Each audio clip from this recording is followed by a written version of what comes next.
I'm enjoying the opportunity now to, again, have a larger impact of treating patients from all over the world, really, who have, psychiatric illnesses and are unable to get a psychiatric nurse practitioner or a psychiatrist. Most wait times are 3 to 6 months. So Wow. if you're on an antidepressant, imagine your psychiatrist retires or your psychiatric nurse practitioner, leaves or whatever. You need to still get your, Zoloft, your, Paxil or whatever your antidepressant is. You still need to get Adderall, whatever you're on or your child is on. Why should you have to wait 3, 6, 9, 12 months to get a prescription filled? Right, It's right. insanity, but this is a real life scenario. I'm seeing patients every day who says, they're telling me, I've been waiting to see you since August of last year.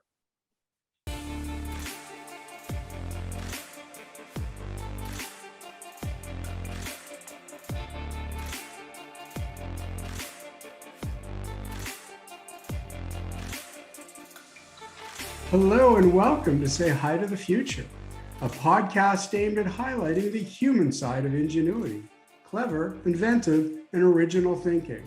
My name is Ken Tenser, CEO of SpyderWorks. With me today is Dr. Scharmaine Lawson, a nurse practitioner, author, and co-chairman of the Future of Nursing Campaign for Action's Equity, Diversity, and Inclusion Steering Committee. She's here to talk to us about nursing entrepreneurship, leadership, and health equity. Like this video if you enjoy our show and subscribe to our channel. Leave us a comment with who we should interview next. Thank you for tuning in, and I hope you enjoy the show. Dr. Scharmaine Lawson, nurse practitioner, welcome to Say Hi to the Future, and thank you for being on our show today. Thank you. Thank you for having me. So, the first thing I'd like to talk about, we've both been in our respective careers for about 30 years now. When I look at health and wellness, I see an incredible shift. And again, I really have no background whatsoever in health and wellness, just how I live. And I see that there's this incredible desire to live better, to live longer on our own terms, meaning midlife people like myself staying healthy, wanting to dictate my terms and be healthy as I'm older. And then looking at my kids who are in their mid-20s, who are very choiceful about what they eat, about mindfulness, about their bodies. And I just see an incredible shift. And I'm just wondering, from your 30 years, when you think of health and wellness in general, what shifts do you see? Where do you see people today? I definitely, and this is an awesome question, and it can go so many ways, but I definitely would like to address the shift towards mindfulness, towards plant-based eating, towards just, getting your steps in. If you have we won't Right. say, I don't know if I can say the name of the thing, but I'm sure everybody knows when I say we need to get our steps in, which app I'm talking about, right? So Yeah. I definitely see a shift towards more of those things, towards wellness. I've been in the industry now for several years. I will never give a number, but I've definitely been in the business now, health, wellness, nursing, medicine business for a while. And the shift has definitely picked up steam, I would say, over the past maybe 5 years. And I would say most notably between the last 2 years, increased impact. And I would say that's probably more, I guess I can say probably more related to the pandemic, where we've seen a lot of people just, okay, we can't do anything about the pandemic, but what can we do to change how we're looking at it, since we're forced to stay home within these walls? What can we do right now here on the spot that will give me a better peace of mind? And that's when people start looking within. They start looking on the internet because all you have is a computer in front of you, right? So Right. what do? They're looking for solutions, and it often starts within, be it mindfulness, be it watching, okay, if we do get to go to the grocery, or if we are going to order groceries to be delivered, what are we going to purchase that's going to be healthy options that will sustain us, give us strength, and help us to be healthy while we're at home. So I believe the pandemic really sort of pushed that whole narrative of wellness and health and well-being into a more acute situation, whereas it's always been on our minds, right? Let's face it, health, wellness, how can I be better? I'm, turning 40, I'm turning 50, 60, whatever it is, what do I need to do? But when you're forced to stay home all of a sudden, and that's not something you've done before, then you're forced to look at, okay, I'm here now with my body. What's wrong with it? What's wrong with my mind? And how can I make it better? Yeah. Well, and to pick up on that, I mean, one, yes, we do all know the steps. My kids call my dog Dad's 10,000 steps. And got to tell you, I'm so grateful for her, especially through the pandemic, keeping me outside. But there really is, I mean, again, drinking, smoking, exercising, there seems to be this incredible shift. And I'm so aligned with you that getting out to take our steps, I know that it helps our body, but our mind, and especially over the past 2 years, it's helped our mind stay focused and stay sharp. So absolutely with you there on how we need to live better and hopefully live longer and on our own terms. Yeah. Mm-hmm. So in that discussion, you are a nurse practitioner. I am. Your doctor is in. Mm-hmm. In terms of the health continuum and the wellness continuum, where do nurse practitioners, where do they fall and how do they help people not just get better, but stay well? So nurses in general, not just nurse practitioners, but nurses in general, our whole being centers around patient education. That's what we do. I mean, we educate, we hand you pamphlets, flyers. I mean, we give you all the links to better health and better living, better wellness opportunities. So I see the whole wellness push, if you will, as just something that, hey, nurses have been doing all along. We've been preaching, drink your water, eat your vegetables, eat some fruit, get your exercise in. That's just what we've been doing for, I don't know, decades. Let's just say that. I can't put a number on it. So I just see more of that. And especially now because we have more options to get our patients engaged, more health and wellness apps. Again, won't say any names, but more apps to say, get your steps in, more apps to say, have you pulled up X app to log your food? Have you done that? Have you tried this other app to help you rest at night, to help you get some sleep? Have you listened to waterfalls? Have you pulled this up on this app? So I can't ignore the whole emergence and the importance of technology, how it's really played an incredible part on the surge in health and wellness, the surge in just overall helping people to want to get active, helping people to want to just find some way to, feel better, be it through listening to waterfalls or having the opportunity to get a therapist online, to talk to someone, anonymously. And I think that all of that helps. It helps the nurses who are out there championing wellness and health. And it just helps us, trumpet the whole thing of health and wellness on another level. And it seems as you describe that, though, that it's a bit of a shift in the role of the nurse practitioner. And maybe it's just the way I've understood the role, but I mean, for me, if you're sick or if you're in a hospital, the nurse is there, and frankly, they provide probably the most extended periods of care or time with the patient. You're talking, or what I'm understanding is a much more proactive, holistic use or application of the incredible health and wellness knowledge that you gain in your studies. Absolutely. I mean, we as nurse practitioners are not just trained to assess, diagnose, and treat common, health conditions, chronic and or acute. We're also trained to provide patient education and also give patients non-pharmacological options to help with their disease states. So it's not just about, I'm going to give you a pill, see you in 30 days. It's Right. about, okay, what else can we incorporate into your treatment plan that would help you that's non pharmacological? What can you do? Something as simple as, look, let me look into your refrigerator. Let me look into your cabinet. What do you have stashed in there that may be increasing your A1C related to your diabetes, right? What's under your bed? And that's what I love so much about home visits and house calls is that I got a chance to be nosy and go into the homes and say, listen, I know there's something going on in here that's making your A1C incredibly high. We have just added insulin to your treatment plan and it's not working. Open this refrigerator.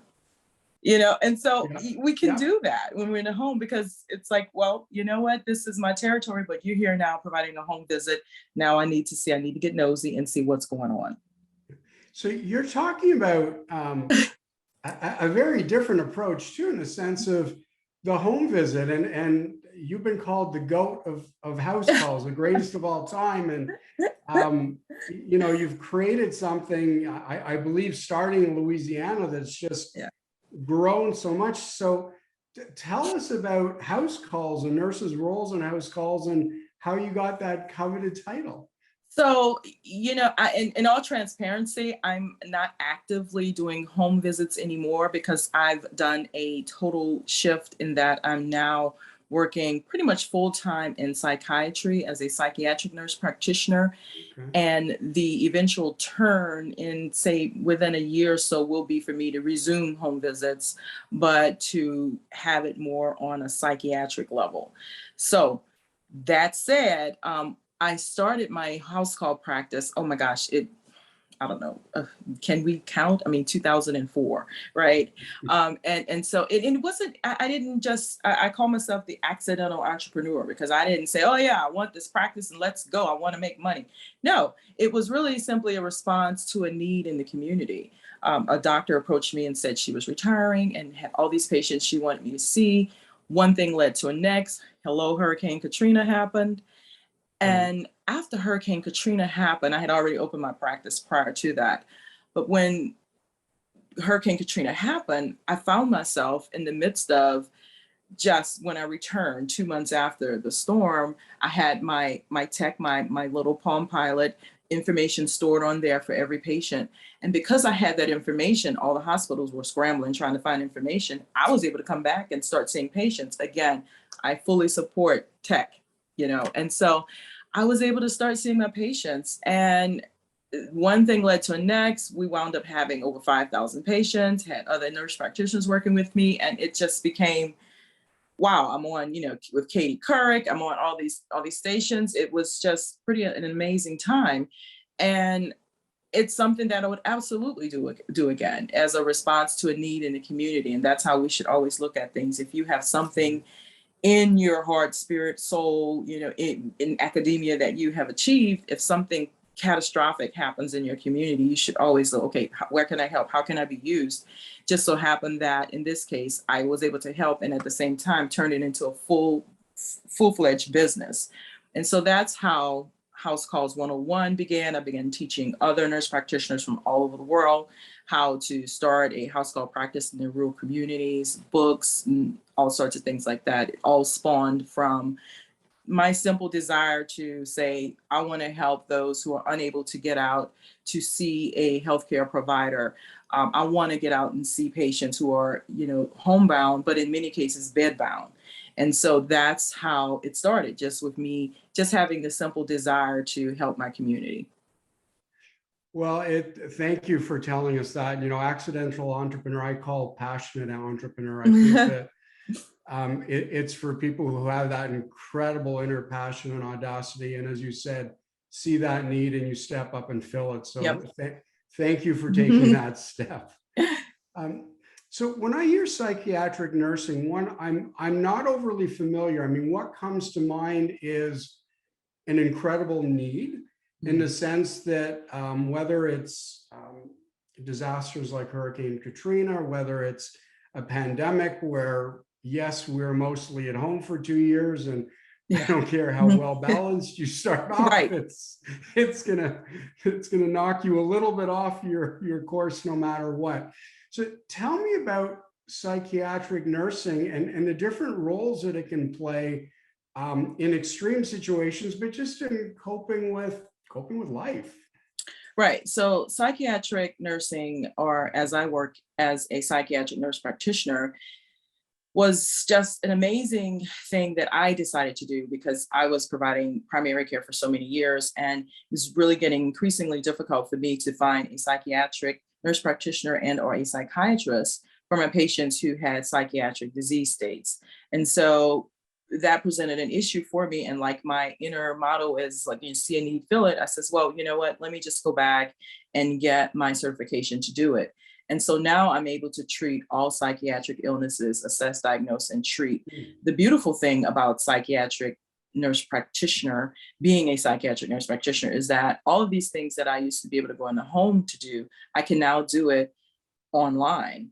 So I can do it virtually. So I see that as more impact because I can start a business and then have it spawn across the country, which to me, when you're going to do something, if you want to change a community, why not do it on a more global, impactful manner, right? And so that's how I see psychiatric nursing, is that the pandemic showed us that it's tough. It's already, life is already tough, but it's even tougher when you are sequestered to stay in your home and not get out. So what do? Right? So now we saw mounting, and we've seen and continue to see mounting psychiatric illnesses from that. So I'm enjoying the opportunity now to again have a larger impact of treating patients from all over the world, really, who have, psychiatric illnesses and are unable to get a psychiatric nurse practitioner or psychiatrist.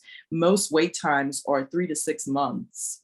So Wow. if you're on an antidepressant, imagine your psychiatrist retires or your psychiatric nurse practitioner, leaves or whatever. You need to still get your, Zoloft, your, Paxil, or whatever your antidepressant is. You still need to get Adderall, whatever you're on or your child is on. Why should you have to wait 3, 6, 9, 12 months to get a prescription filled? Right, It's right. insanity, but this is a real life scenario. I'm seeing patients every day who says, they're telling me, I've been waiting to see you since August of last year. Incredible. Yeah, So, incredible. So when we yeah. have a chance to make an impact like that as a psychiatric nurse practitioner, why not do it? And as you describe it, I mean, you talk about the ability now to treat people anywhere in the world. Is this a form of nursing or healthcare that's on the rise in general, or is this Absolutely. okay? I believe, and in fact, I know that having virtual videos with your psychiatrist or psych NP or psych nurse practitioner was prevalent before, but you really saw the rise in it and the need, the acute need for it, for hello, thank you, Corona. Through the pandemic, you were able to see how Mhm. the services were really just, it's a necessity now. It's really needed. And honestly, I don't see where it's going to stop. I see more programs being introduced, more options for high tech to be, embedded into the world of mental health. I've been using this hashtag for probably a month now. The future is tech, because it is. Right, right. So it's a great lead into something that you do. I mean, you're part of, I believe, the Future of Nursing campaign, Hmm. and you have a Hmm. podcast by the same name. Hmm. Tell us a little bit more about then the future of nursing, the type of things that I would hear if I tuned into you or when I tune into your podcast. Sure. So, oh gosh, I just love the future of nursing and the campaign for nursing. It's just amazing. Let me just start by saying the campaign for nursing is a national campaign, and it was really developed to really just transform health and healthcare through nursing. And their whole platform is that they want to envision that nurses should be able to work to the fullest extent of all of their capabilities, everything that they've learned. And so they have this podcast called Future of Nursing, and it really digs deep into the National Academy of Medicine's recommendation for 2020 to 2030. And there are several objectives in the National Academy of Medicine. We don't have enough time to go through them, but some of them deal with increasing diversity in nursing, and more importantly, making sure that when nurses are practicing, that they're practicing again along the same lines as a campaign of nursing to the fullest extent of their education. Because what we see in several instances, especially with nurse practitioners, there's several states whereas there's supervisory, there's restrictive coverage as far as what you can do, meaning we have to have physician oversight, whereas we have 20 plus other states, whereas it's a full practice authority state, whereas there's no supervision necessary. And how is that? I just don't understand. In Utah, I have full practice authority, and Louisiana, I don't. In Texas, I don't. So it's about addressing some of these issues that create barriers to care, which in the end reduces patient outcomes. And so the podcast delves deeply into that, and you get to hear a lot of amazing leaders in not only the nursing profession, but in the medical profession, talk about healthcare, talk about disparities, the social determinants of health, which impacts health equity, and just a whole rich experience, again, from leaders who talk about their experiences with racism in healthcare, in nursing, in medicine. And it's just, again, I'm biased, but I'm telling you, it's an amazing podcast that I was just honored that Sue Hass-Miller asked me to not only be the narrator or, the host for, one episode, but all 8. And it's just amazing. That's amazing. That's awesome. And as you describe it, you can feel the passion and joy that you get. It's incredible. It's one of those things where you get a lifetime and you get a lifetime of experiences. And I'm glad that I was here to get that, because I heard a lot of experiences that resonated with me and my community experience after Hurricane Katrina. And it was just nice to hear that other professionals all over the world has some similar stories. So it's very heartwarming and informative at the same time. So I'm hearing a couple of things. I mean, there's aligning what nurses can do, or nurse practitioners can do. My understanding is there's also a shortage. And as you describe, and again, for me, it's an expanded or an expanding role. It might just be me becoming more aware of it, but this expanded role and shortage, that seems to be quite an issue. Yeah, it's an issue because in the real nursing world, nurses who are working on units, you have issues with burnout, you have issues with staffing ratios.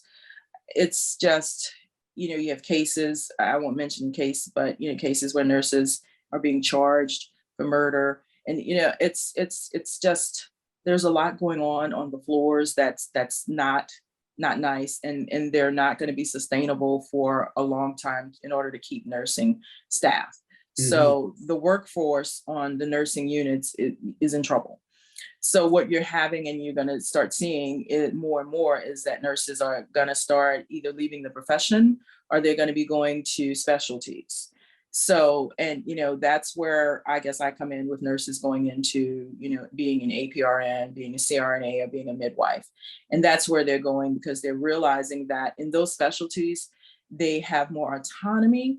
It's not just about the money. Of course, there's an increase in money, but you have the autonomy in a lot of cases, the respect that they want to see, and in the recognition of being the nursing leaders that they are. And it's not available as much that needs to be seen on the other levels, whereas your baccalaureate degree nurse or working on the floor, it's just not there. And don't get me wrong, there's a place for the bedside nurse, But when you're looking for other things and you just want more, definitely autonomy and just to have maybe a better lifestyle in many cases, then it's really going to take you going back to school for your master's, and if not, your doctorate. So that's why you're going to continue to see a shortage, particularly on the lower levels, whereas nurses on the bedside level. It seems to me, as you're talking about shortages and the word isn't splintering, but choosing other paths, that the notion of health equity might also continue to decline. Am I hearing that or reading that correctly? Yeah, I mean, and health equity is just, that's kind of like a whole another conversation. I'm not going to say for another day, but it's, health equity is something that needs to be addressed. And I find that particularly in some of the higher institutions, some of the bigger health systems, it's not always addressed or met. Just as, some of the other touchy subjects like racism is not easily, talked about, discussed, or met. It's kind of just act as if it's gonna just, it'll go away. But, as we're finding with more and more research, things like the social determinants of health, they've given it this big fancy word now, but those things have always been there.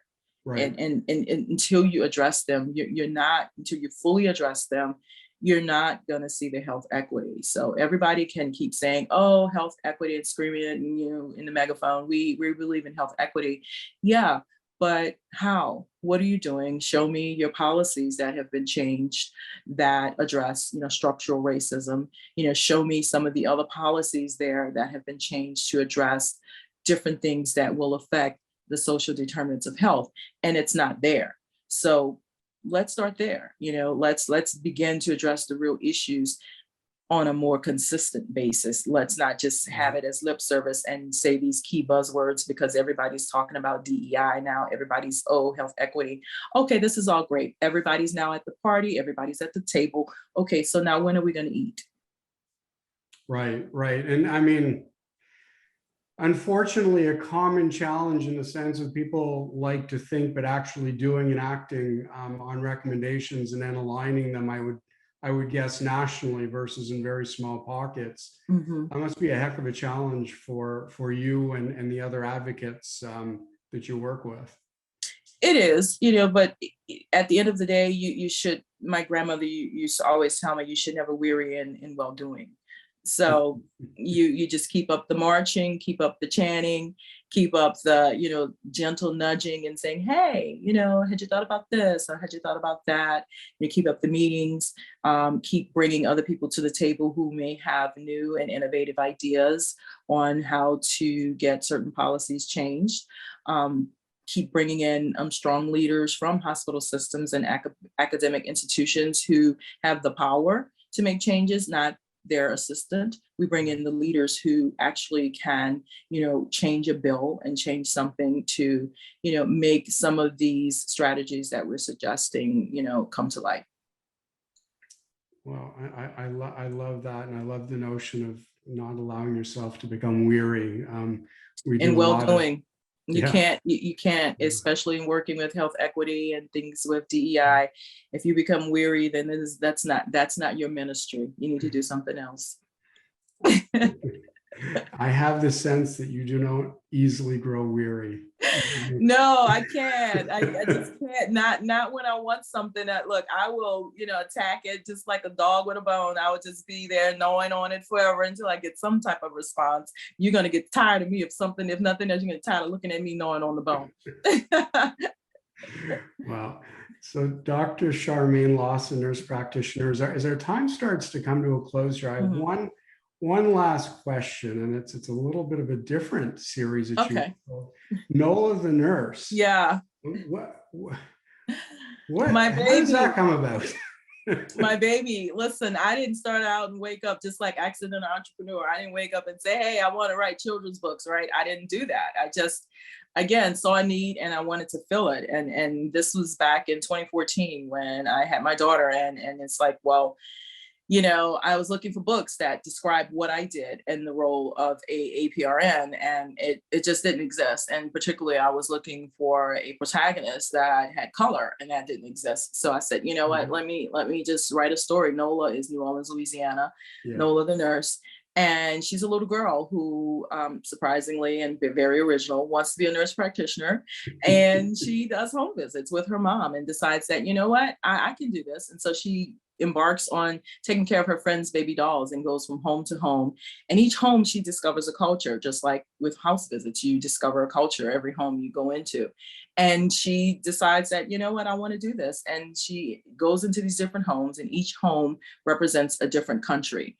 And she gets to take care of sick baby dolls, but she also learns a little bit about the culture that she's embarked upon, and gets to eat a meal specific to that country at the end of each visit, because every home you go to, they want to feed you. Same thing, right? And so she gets to eat the meal. And so I include a recipe of that meal at the end of every book. And so the book series now has 4, 5, 6, 7 main books in paperback, hardcover, translated to Spanish and French. And we have now coloring books, we have a doll, and we are really waiting and hoping to get the cartoon launched. So it's taken off, and who knows, I maybe get my Oscar one day, I don't know, but I am not ruling it out. Listen, you heard it right here. You heard it first here. Okay, listen, you heard it first. Well, thank you for that breaking news, and thanks for sharing that. You know, yeah. The character is a young girl, a wannabe nurse practitioner, Yeah. or aspiring nurse practitioner, but the story is something that every child, I believe, should hear, should learn, should understand. And the more we learn and grow and understand cultures, boy, to me, there's just only good things that come out of it. Dr. Scharmaine Lawson, thank you so much for your time today and being on Say Hi to the Future with us. Thank you so much for having me. It's been a pleasure. And best of luck. Thanks.